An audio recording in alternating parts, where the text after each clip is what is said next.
Level 1, the contract. The pen is already on the table when you sit down. No one told you to pick it up. But the man across from you in gray suit, no tie, no name badge, slides a folder toward you without looking up. You open it. 47 pages. You read the first 3 and skim the rest. You sign on page 47. That's how it starts. You're not military. Not anymore. You did 4 years, got out, discovered that the civilian world doesn't speak your language. Someone found you. Or you found them.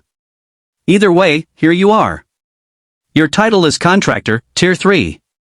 Your base rate is $850 a day. Your deployment is Southeast Asia, unspecified duration. Your insurance policy has a clause on page 31 that you didn't read carefully enough. The compound is 12 hours away by flight. When you land, a man with a shaved head and no expression picks you up in a white Land Cruiser. He doesn't shake your hand. He doesn't ask your name. He already knows it. The barracks smell like concrete and diesel. There are 11 other guys in your block. Some of them look at you. Most don't. One of them, older, scar along his jaw, gives you a single nod. That nod means something. You don't know what yet. You're told the rules on day 1. No phones with cameras. No personal comms after 2100. No questions about other teams. No last names. The work is real. The pay is real. The rest of it, you figure out as you go. You go to sleep that night with your boots on. You don't know why. It just feels right. Level 2, the operator. 6 months in, you stop counting the days. You've run 11 operations. 4 of them went clean. 3 had complications you don't think about before bed anymore. The rest exist somewhere between those 2 categories, in a gray zone that doesn't have a name. Your rate is now $1,100 a day, plus mission bonuses. You cleared $63,000 in the last 2 months and wired most of it home without thinking about it. You've stopped explaining to people what you do. When someone asks, you say security consulting. They nod like they understand. They don't. Your team is 6 people. You've learned their rhythms without learning much else about them. You know how Reyes breathes before a breach. You know that Kowalski always checks his left before his right, which means he needs to be positioned accordingly. You know that the team lead, a man they call Strand, doesn't raise his voice even when things go wrong. Especially when things go wrong. That's when you understand what composure really looks like. Not calm. Not coldness. Something more controlled than either. You start to carry yourself differently. Quieter. You stop filling silence with words. You start watching people's hands before their faces. One night, post-mission, Strand sits next to you and says, "You're starting to think." He says it like a compliment. You realize he's right. You've stopped reacting. You've started calculating. You don't know exactly when the switch happened, but it did. And you don't miss the version of yourself that came before. That's the first thing the system takes. Level 3, the specialist. They move you to a different unit. No explanation. Just a new assignment order on your bunk before breakfast. Your new team is smaller. 5 people total. The operations are less frequent but more specific. You're not clearing compounds anymore. You're extracting individuals. You're verifying targets. You're doing things that don't appear on any operational brief because the brief is verbal and the room it happens in has no recording equipment. Your rate is now $1,800 a day. You sign a new NDA. It's 63 pages. You develop a specialty. Everyone here has one. Yours is pattern recognition, understanding environments, predicting movement, reading a location before you enter it. Command starts requesting you by name on certain operations. Not by your name. By your call sign. You've become a function more than a person. Your family back home asks why you don't call as much. You tell them the time zones are difficult. That's not a lie. But it's not the reason either. The reason is that every time you try to talk to them, there's a distance you can't explain. Not geographic. Something else. They're living in a world where the news is about elections and prices and weather. You're living in a world where the news is different, delivered differently, and none of it is for public consumption. You are becoming bilingual in a language no one around you speaks. It's isolating. But there's also something else there. Something that feels disturbingly close to pride. Level 4, the senior operator. You know how the machine works now. You know which logistics coordinator can expedite equipment through customs without paperwork. You know which regional government official the company has an understanding with. You know 3 people who have quietly disappeared from the org chart over the past 2 years, and you know better than to ask why. You are trusted with information in proportion to your usefulness.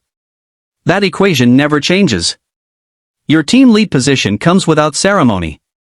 Strand rotates to a different region. You're handed his responsibilities in a 30-minute meeting. The regional director, a man named Croft who was former intelligence, branch unspecified, looks at you across the table and says, "You handle your people, I handle the clients." Nothing else crosses. You say yes. You learn to brief. You learn to plan operations you don't personally run. You learn what it costs to send people into situations where not everyone comes back, and you learn how to carry that weight without letting it affect your decisions. Because if it affects your decisions, people die. That's not abstraction. That's Tuesday. One of your operators is killed on a protection detail in the 3rd month of your lead position. You write the incident report. You notify the company. You don't notify his family because that's not your function. The company has a department for that, run by people who have never been in the field. You sit in the dark for a long time that night. Then you write the debrief. Then you start planning the next operation. That's the job. Level 5 Regional Coordinator. You're out of the field now. Mostly.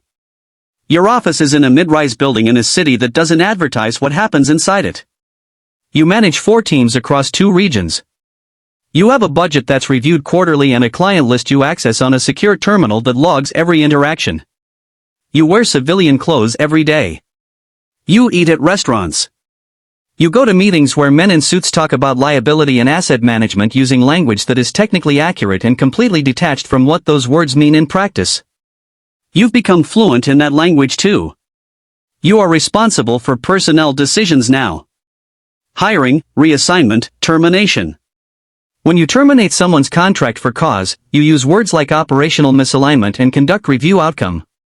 You have learned to document correctly. Every decision has a paper trail that, read in isolation, means nothing dangerous. You understand now why the company is structured the way it is. Every layer exists to insulate the layer above it. You are a layer. You are also insulated by the layers below you. The money is significant.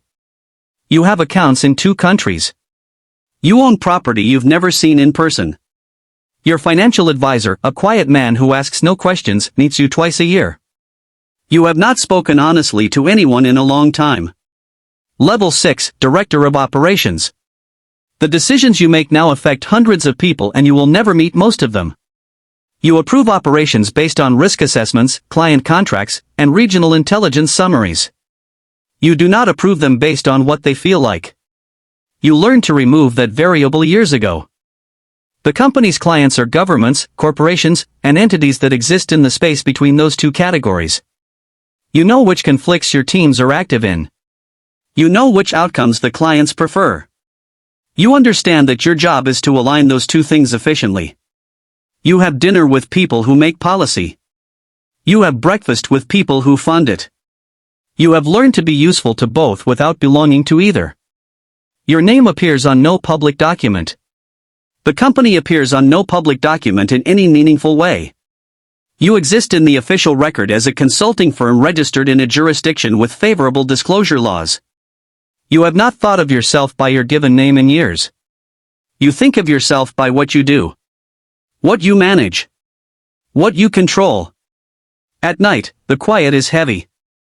You don't fill it. Level 7 Executive Principle. There are 7 people in the world who know your full operational portfolio. 4 of them work for you. 2 of them are clients at the highest level. 1 of them is a government official in a country you will never publicly visit. You are not the company. But you are close enough to the center that the distinction barely matters. The operations you sanction now are geopolitical in consequence. Not always in scale, but in effect. You move a team into a region and 6 months later the political situation has shifted in a direction that someone, somewhere, needed it to shift. You are not in those rooms when the shift happens. But you understand the causality. You have a security detail now. Not because you're afraid. Because you know too much to be unprotected. You have ended friendships without explanation. Not because of rules, though the rules exist. Because the conversational surface area is too small. What do you say? You say nothing. They drift. The drift becomes permanent. You have not been in the field in 11 years. Sometimes at night you miss it with a sharpness that surprises you. Not the violence. The clarity. The sense that the problem in front of you was physical and solvable and yours. The problems now are never fully solved. They're managed. Deferred. Redirected. That distinction used to bother you. It no longer does. Level 8, the architect. You don't have a title anymore. Titles are for people who need to be addressed. You are not addressed.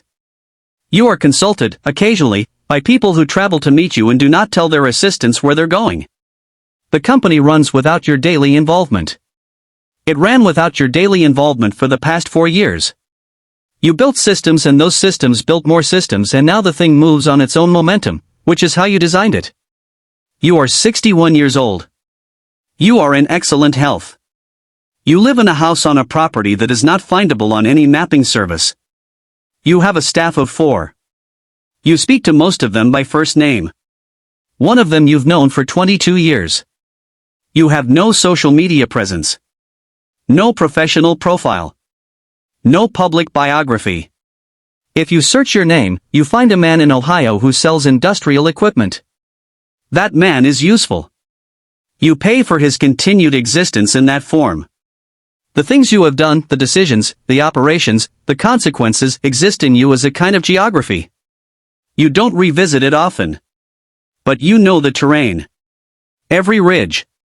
Every valley. There is no guilt. You made your peace with that question a long time ago. The world is managed by force, information, and leverage. You simply became honest about that earlier than most. What you have instead of guilt is weight. Not suffering. Not regret. Just the accumulated density of 1,000 decisions, sitting in your chest, permanent and unremarkable. You don't talk about it. You drink your coffee in the morning and watch the light come through the trees. Some days you don't say a single word out loud. Some days that feels like enough.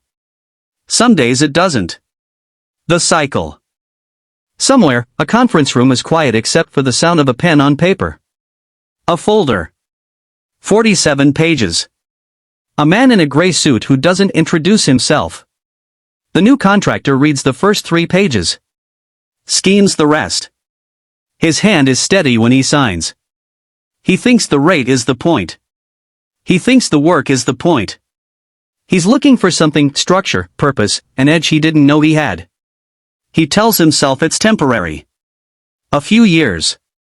Enough to get ahead. He doesn't know what getting ahead costs here. He will. The pen goes back on the table. The folder closes.